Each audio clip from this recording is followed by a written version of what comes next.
This is The Fort Builders, the podcast where we explore the moments, memories, and meaning that made someone who they are, and discover what we might build in our own lives because of it. I'm your host, Lance Johnson. Welcome to The Fort. Let's begin.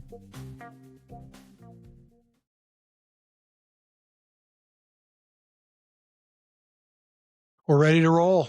Ready to roll. Ready to roll. Well, I'm excited about today. I've got Sherrie Ortiz in the Fort. Sherrie and I met, what was it, a couple weeks ago at a KC Downtowners lunch. Yeah. Yep. Had the pleasure of sitting next to each other, and I'm always fascinated of hearing what people do, and you started to describe what you do, and I thought, oh my gosh, you so interesting. And I thought, I'd love to have you come on here on the Fort Builders and share some of your story, and even better if you want to share some about Kansas City, because I got to thinking, and for those out there that have not listened to this podcast is really about how we become who we are, and just talking and understanding where we come from and how we get to where we're at. But the bigger part of it is you have put together in what you do, and I'll let you share it here in a minute, but stories and really cool things about a city. So it's not only just you personally that you've got a story and how you become who you are, but you've done a lot of work in figuring out how Kansas City, or a lot of stories behind Kansas City. So anyway, welcome. Thank you for taking the time. Thank you. And I'm so anxious and excited to hear about you. Okay, very cool. Well, like you said, my name is Sherrie, and I own a tour company in Kansas City. I do mostly walking and bus tours, all within the Kansas City region. Might branch out later on. We'll see how it goes. Okay. The walking tours are themed. They're generally either art and garden, gangsters and ghost, or gangsters only. I do a ghost and true crime. I do an art history one that we go up around the Nelson one, and the Kansas City Plaza, and then the city market. So those are like all the standards. And then all of those can be extrapolated into a bus if somebody wants a bus tour, or they can be customized into a specific tour that they want. I recently had the Midwestern Garden Foundation Federation came to Kansas City, and they wanted to go see a city tour, but they also wanted to stop at other gardens and see a lot of fountains. So we went around and did that for a whole day, and they stopped and had lunch at Harvey's, and it was all orchestrated, and I took care of all the logistics, and they had a lovely time. It was really cool. That was a big bus, like 55 people. Oh, wow. Yeah, that was a big bus. Yeah. And others where I did the same concept, and I stayed with her group for 3 days, and we just did various things throughout the week for about 6 hours a day. And it's a lot of curating. That's what I like about it, is it's always different. There's always something new to explore, or a little, a building I haven't seen before, things like that. Well, yeah, that is interesting that you've been doing it for a while, and you're still learning. You're still coming up with new stuff. Yeah. Always. Yeah. Yeah. Every year, different adventure, trying to figure out what's going to work. What are people looking for? What do they want to go do? What's the name of your tour business? Just One Day Travel Tours. Okay. I am not a travel agent. I am a tour guide. Okay. It's one of those things I misnamed. I chose poorly when I named the company. You mean the current name?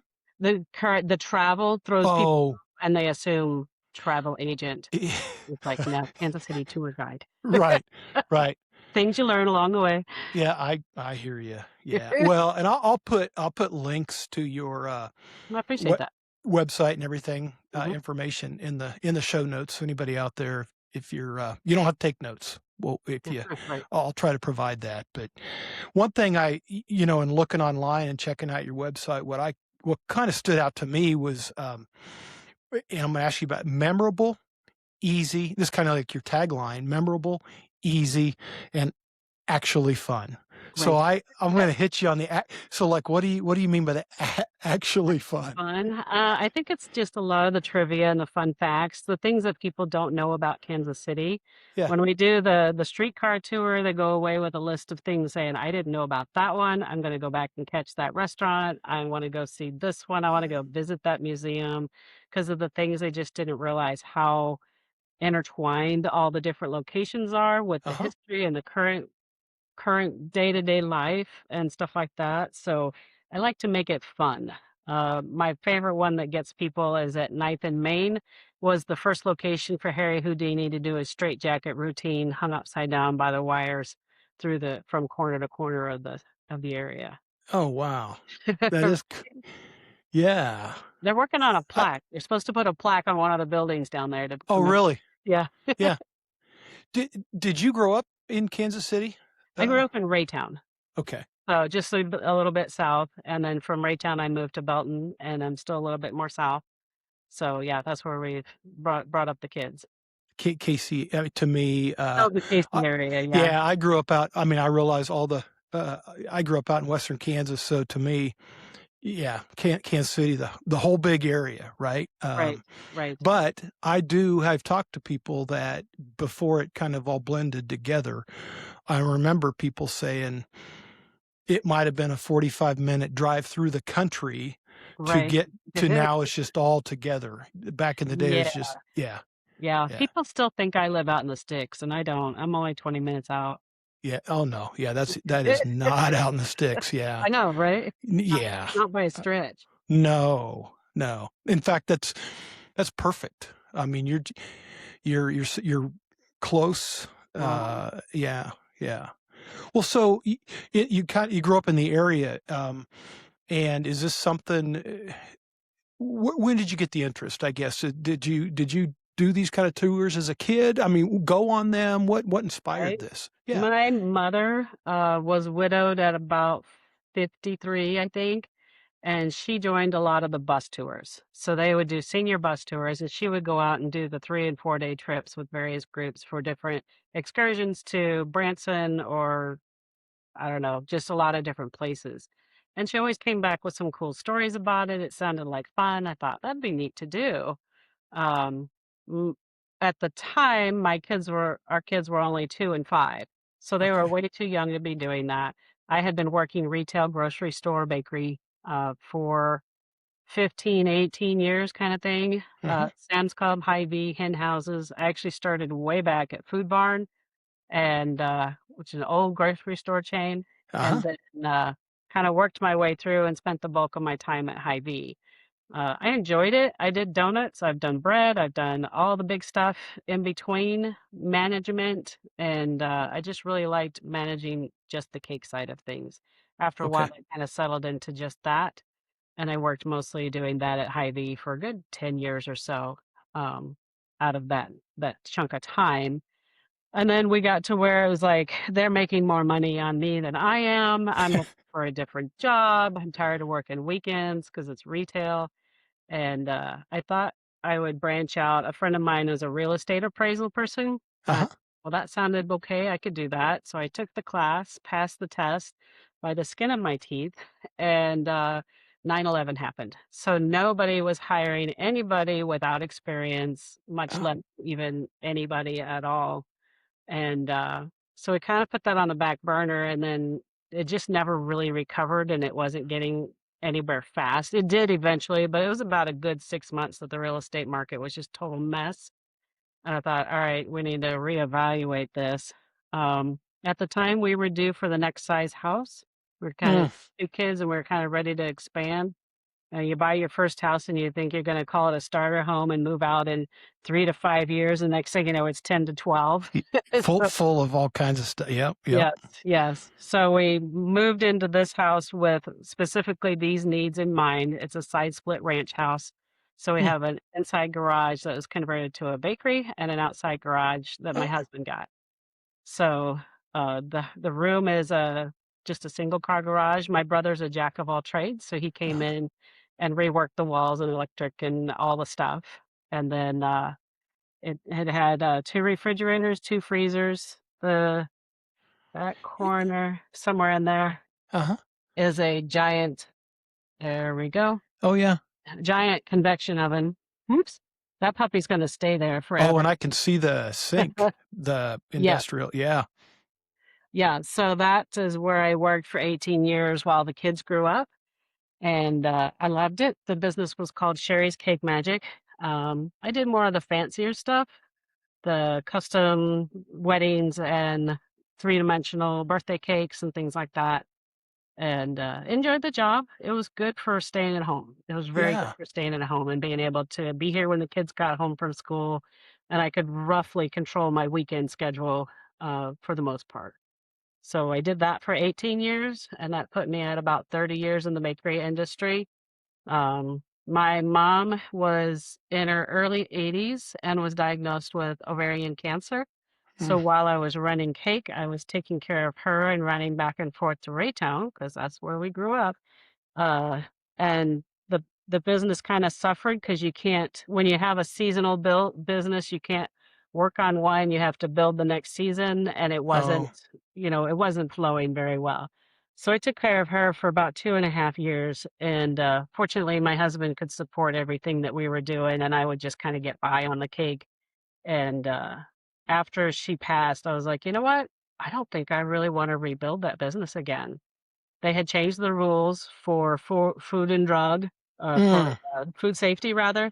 Hmm. They started allowing anybody to bake from their home kitchen with minimal oversight from the Board of Health. So that meant anybody could work out of their own personal kitchen with their children and their dogs underfoot, and they could do, the only thing they couldn't do was sell meringue. And so great for them, fantastic, go do your thing, but a lot of them weren't business owners, so they had little concept of how much money they were making or not making, Uh, and where I was charging $5 or $6 a slice for weddings, they were charging 2, and I'm like, "Why are you charging 2? You're not making any money at all. You're yeah. literally paying her to take that away." And, they just didn't quite get it. Just Yeah. didn't quite get it. So there was a lot of lowballing, and people don't understand the race to the bottom. You just can't do it when you're in business. No, you can't. That doesn't sustain. Nope. Right. Yeah. So it was kind of a combination, a little bit of that and a little bit of just I'm burnt, and I Yeah.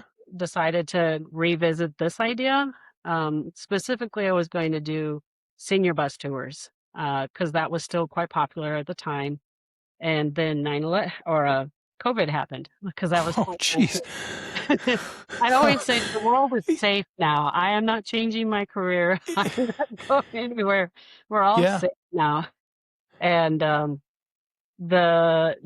2019, 2020, and then everything that I had, all the contacts that I had made, of course, is in the hotel industry, the entertainment industry, all the museums. Mm. They're gone. They all had to go find new jobs. Um, so I went to find a new job too. I worked at a real estate appraisal business. Or I'm Okay. sorry, I Er, worked at a auction company. Okay. So it was an online auction company. We would go to people's farms, barns, houses, cabinetry making, you name it, we were there. And we would go through and clean it up, sort it out, catalog it, and then put it on an online auction. And I loved that job. It was so cool. It was hard, messy, nasty work.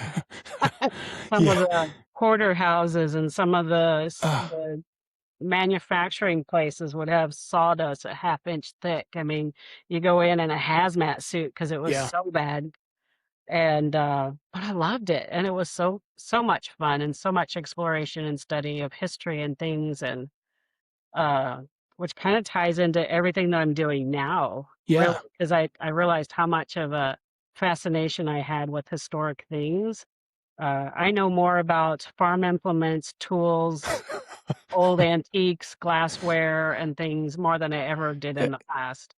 So yeah. yeah, I enjoyed that part of the job. That's interesting. Yeah. Well, yeah, more than you ever thought you ever would or maybe wanted to. But Right. But it's fun because now I look at stuff and I'm like, I know what that is. do you watch that? What show is that? I Pickers. can't. Yeah. Yeah. Pickers, yeah, I like y- a lot of those. Yeah. Yeah. Those are fun to watch. Yeah. So, well, it's kind of interesting. You said, I mean, two.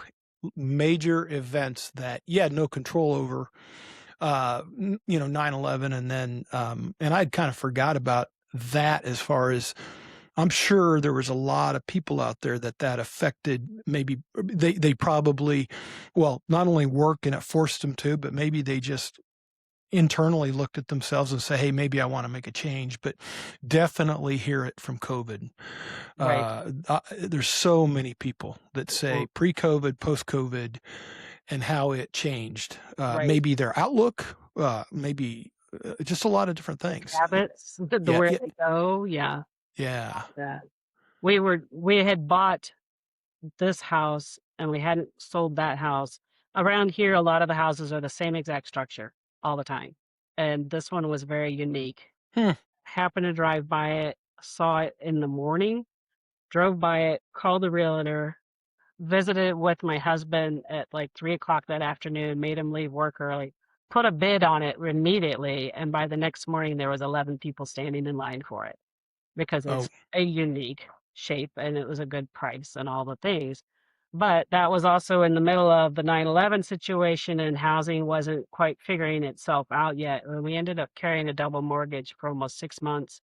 mm, We couldn't get our previous house to sell. yeah. So that was heavy, but Ye- we managed.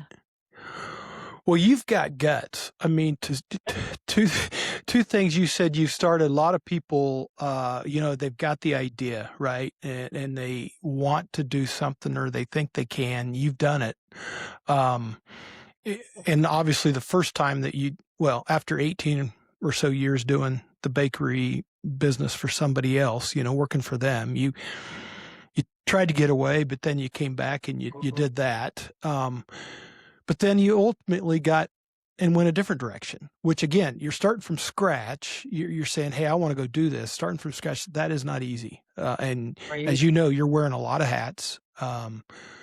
What, I guess you said you went out and maybe looked for a job or kind of looked for something. You were doing the appraisal or working for that auction company. But Right. then what made you say, okay, I'm going to do it. I'm going to start just one day.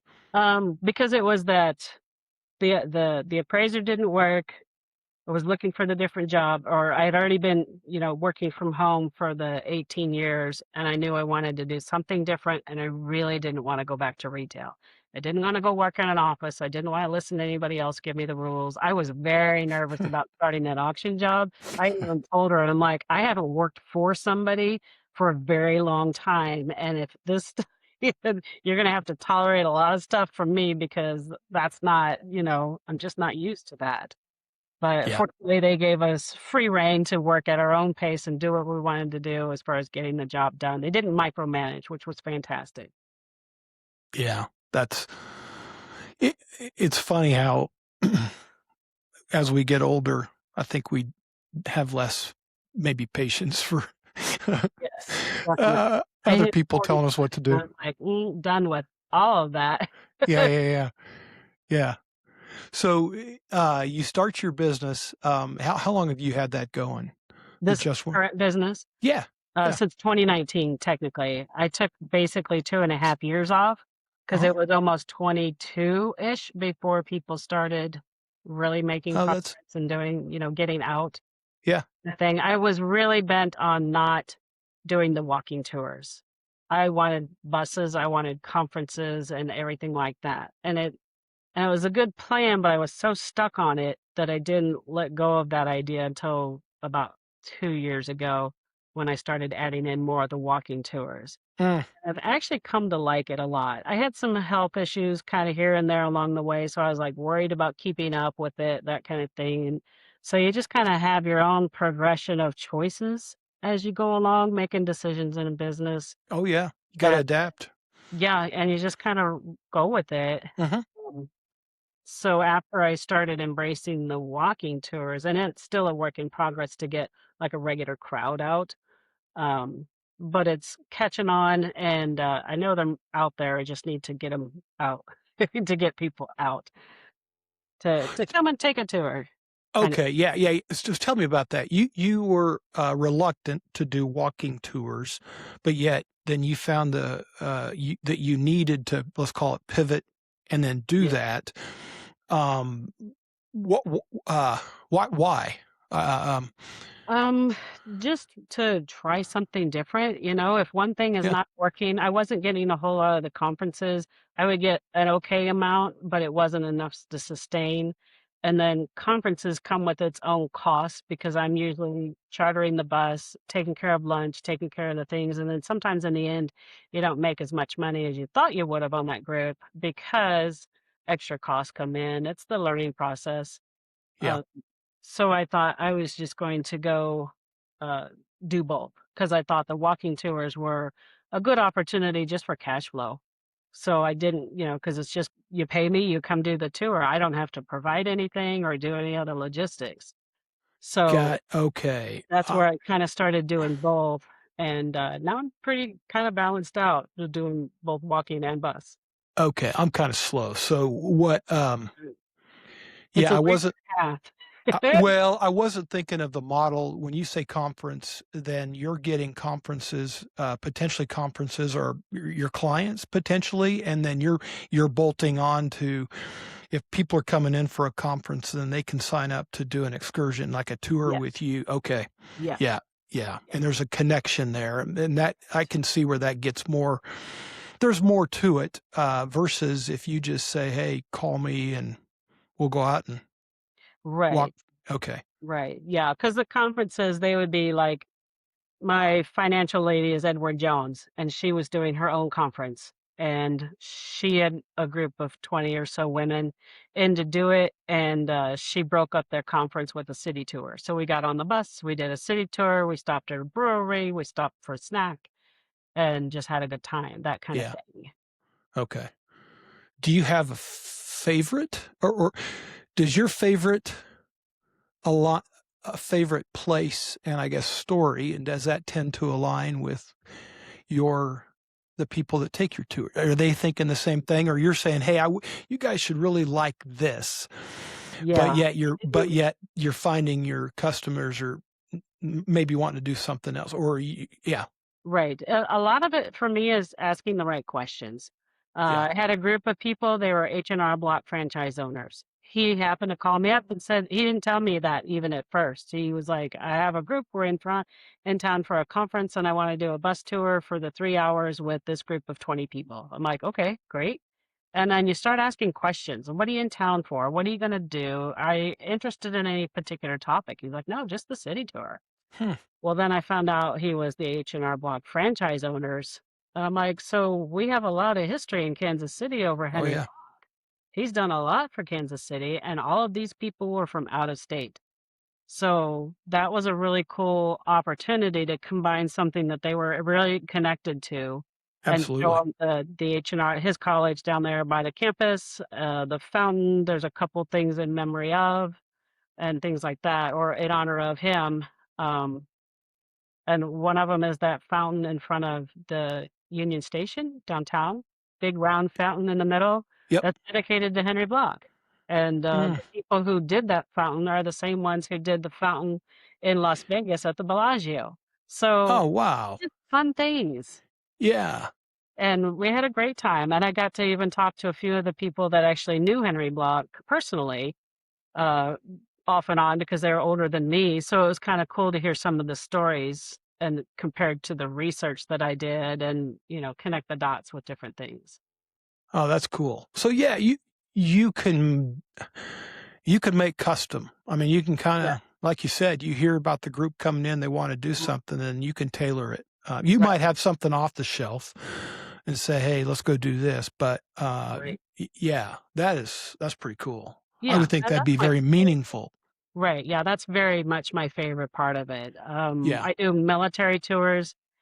And they always come in with a plan. Of course, they're going to World War One. They're going to go to Truman. They're going to go do something else. And just being able to take care of the group, even though it's already structured and they know what they want to go do, when you get done with it, especially the ladies, they're like, "Thank you so much for taking care of us all day long." And it was grand to hang out with you because everywhere we went, I would talk about the history in that area. yeah. So there was just a lot of different information, and it wasn't just simply transporting people from place to place and just being, we call it an attendant.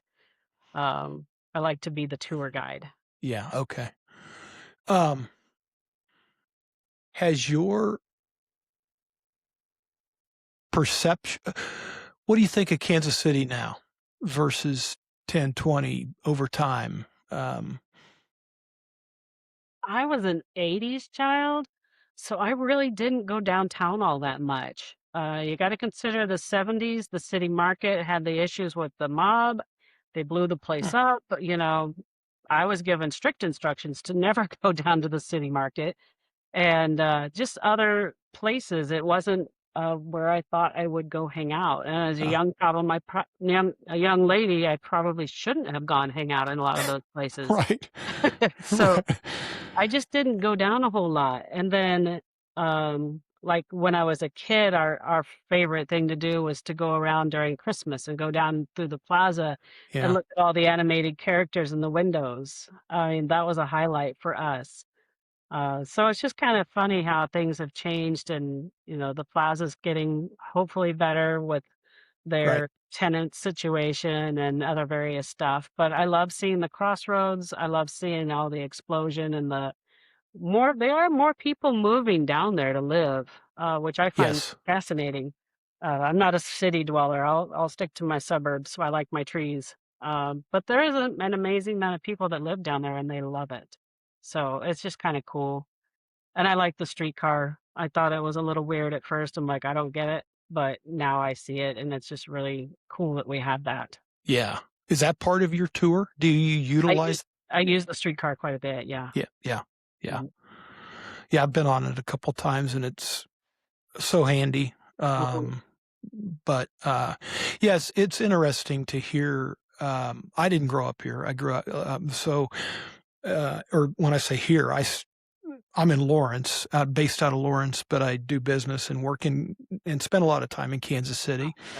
Gotcha. And in my world, I'm involved in the built environment, let's call it, the engineering, construction, and all that, the real estate. And so really pay attention to growth and things that are getting built, the cranes, if you will, if you see them downtown and things happening. I am I'm blown away with how much stuff is happening in Kansas City. Right. There's quite a lot of energy and a lot of buzz right now. A lot of different areas, if you will. It's not in just one place. It Right. seems to be. I mean, there are different things, but just stuff going on north, south, east, west, all over the place. Oh, From the West Bottoms to, you mentioned it, Crossroads to downtown to right. North Kansas City, south. So yeah, it's just interesting to hear your, well, you would have seen it, like you said, the plaza back when the shops, something I never saw that, Right. I do remember everybody talking about or turning the plaza lights on Right. Yeah. every year, the tradition of that. Uh-huh. I'm assuming they still do They that. do. Yeah. Yeah. It's the same. Yeah. But, yeah. And then to walk, I was just thinking, I have not done a Kansas City tour, and I need to sign up for and have you take me around. We just took my parents to New York in the fall, and the first time I think I've ever done a guided tour, we did a tour and a Mhm. boat. It was on a boat out Oh, there in the cool. East Hmm. River and in the Hudson, and I loved it. I loved having somebody narrate and tell us what Right. you're seeing, what you're looking at, the story behind it. Right. Right. Um, and you mentioned an area right there that I had no, so the river market, the city market, Uh-huh. an area that I've really, and I think is so neat, now with the places to eat there and just, it's a Uh-huh. neat area, Right. but it's got some, tough history. It Yeah. wasn't always like that. Yeah. Yep. Yeah. Totally. Yeah. Yeah, you mentioned gangsters and yeah, and I know Kansas City's got some stories. Yeah. Quite a few stories. Quite a few stories. Yeah. Yeah. Are you excited about, and do you have a tour for, I guess, the, soccer? Everybody's supposed to be coming to town? I've got a group of 5. They're from Germany, and they're coming in for one of the games later in June. And they've got me for 2 full days. and they're going to go see the game, and then they're going to do 2 days of tours with me, and we're going to kind of catch a little bit of everything, kind of a good moderate pace. We're going to have a bus, but we're also going to get out and walk quite a bit, so you can really have both concepts. You can't just drive around in a bus for 2 days. There's not enough for that. Yeah. But we'll go walk through some alleys and see the murals, and we'll go to the Nelson, and we'll go to different locations so that they can really enjoy it up close and personal and hear all the stories. Are they speak English, so you're able to? All but two of them. Two of them speak moderate English, and we're actually getting the earbud translators. Okay, so you can do that. Uh-huh. Yeah. Then do you take them? Is food part of the? Yes, I built out the whole entire itinerary for the 2 days, included the food stops, and one of the lunches is actually a foodie tour down in the city market. So we'll go eat at a few different locations as we tour through the city market. Yeah. Well, that's cool. Do you, growing up, you got any favorite memories back when you were a kid? Is this something you thought you'd do? Well, so let's go back to the baking. What got you into that for 30 some years? I was just getting out of high school. Wasn't too keen on college. I was in college, but I wasn't super excited about it. I had to pay my own way through it, so I was really daunted by all of that and how that was going to work out. I had a couple of small grants to get me through my first couple years, and after that, it was like, I don't know if this is really what I want to do. I got my 2-year associate's degree, and just wasn't nailing anything. And I was ready to buy a van and go travel across the U.S. I mean, I was just like, let's go travel. Let's go do something. But my mom happened to overhear a gal at the Food Barn Bakery. It said she was leaving the industry and they needed a new decorator. I had taken classes through J.C. Penney's way back. J.C. Penney's used to teach cake decorating classes. Really? Yeah. That is interesting. Yeah. That's interesting. Right. Yeah. So mom got us into that because we did scouts and crafts and sewing and all the traditional skills. Yeah. And so I thought, well, that sounds like a cool idea. And since I had some basic skills, they agreed to train me. And it was really weird because early days of that industry, people didn't like to share their skills. And the scout was really good at making roses, but she absolutely refused to teach me how to do it. And I'm like, but why? And it was just like this secret thing. People didn't want to share their secrets, like you're going to take their job or something. That she was leaving anyway. So they actually had to have a technician come in and teach me how to do the icing flowers of different skill levels and stuff like that. Yeah. And so it was kind of a funny process to get it through it, but I picked it up and I enjoyed it. It was actually a union job at the time, so being unionized while everybody else was making $4 an hour, I was probably making $9. Yeah. So it was a decent job, and it got me going. Pretty good back then. Yeah. Yeah, totally. Yeah. And so I worked it, and I was like 5 years into it. I thought, well, okay, this is a decent job. I can do this. But I don't see me doing it for the rest of my life. And then Food Barn closed down, and I went to Sam's Club and Price Chopper and a couple other, things along the way before I finally landed at Hy-Vee. Got to be about the 10-year mark, and I'm like, yeah, okay, I guess it's a career. Right. So just kind of kept at it. And then after we got married and then started having kids, we had the 2 kids. And that's when we kind of started shifting to a different idea. I need something different to do. Yeah. No, it's, I hear you. Same thing with our family. My wife, she stayed home with the kids for many years and then had kind of a side, I'd call it a little bit of a volunteer, job.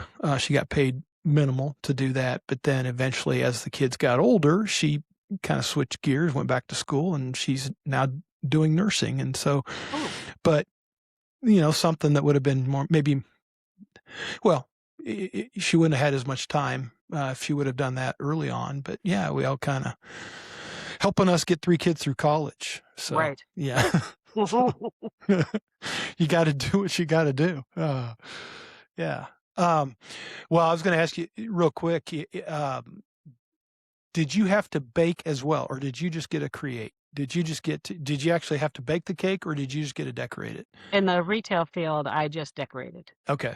Yeah. so I Okay. didn't have to Yeah. bake anything like that. I mixed the icing, but that was Interesting. about it. Yeah. Yeah. My daughter, she's very creative and did some cake decorating, and I just remember fondant Yes. and the magic of that stuff. I never knew that Right? that's how you get some of the look you get. Yeah, I Yeah. couldn't believe it. Yeah.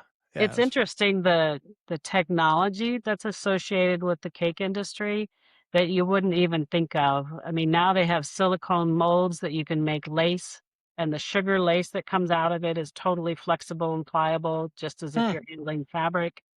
Do you know Andres or uh, not Andres, but Christopher Elbows chocolates? Yes. So Yep. Christopher Elbow was coming in new to Kansas City. The whole chocolating thing and the little bonbons were very new and very exciting.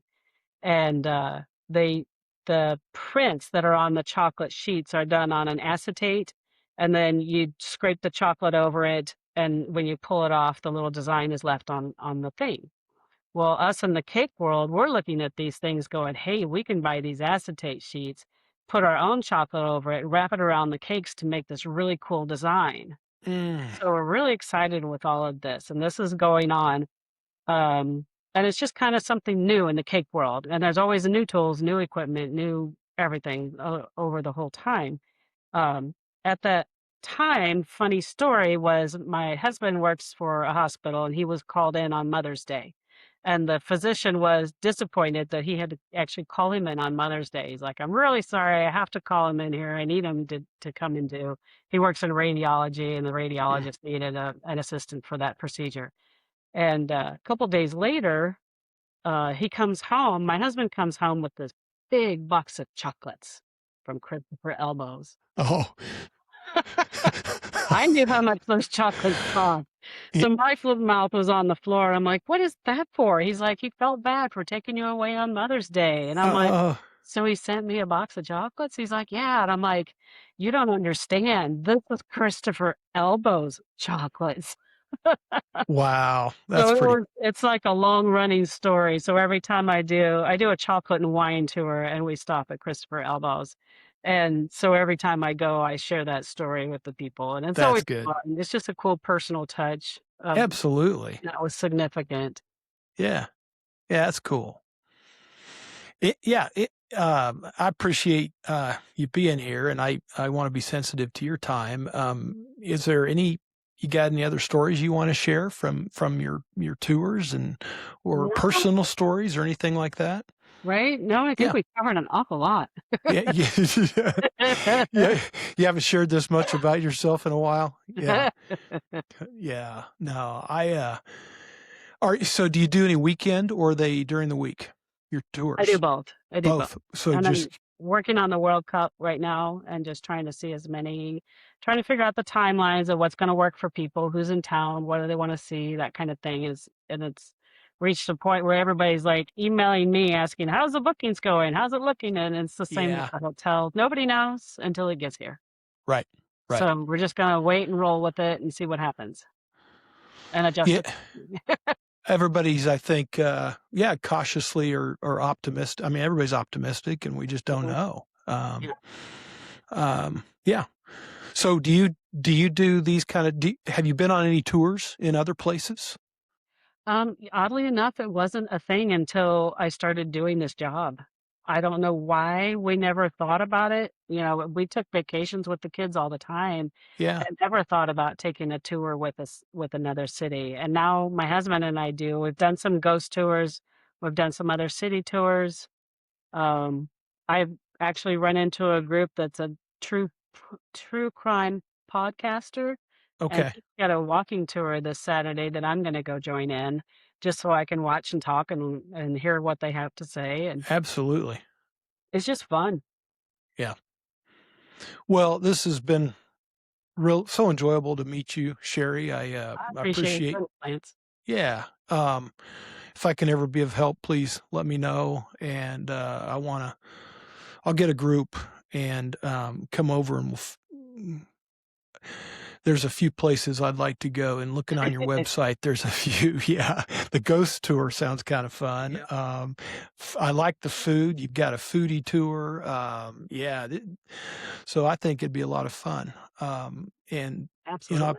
and maybe I'll see you at another, KC Downtowners lunch, maybe here coming up. So, but, well, appreciate your time and thank you. Thank you for being part of the build. Yeah, absolutely. What part of your story might be shaping who you're becoming, even if you haven't fully named it yet? This is the Fort Builders. Thanks for being part of the build.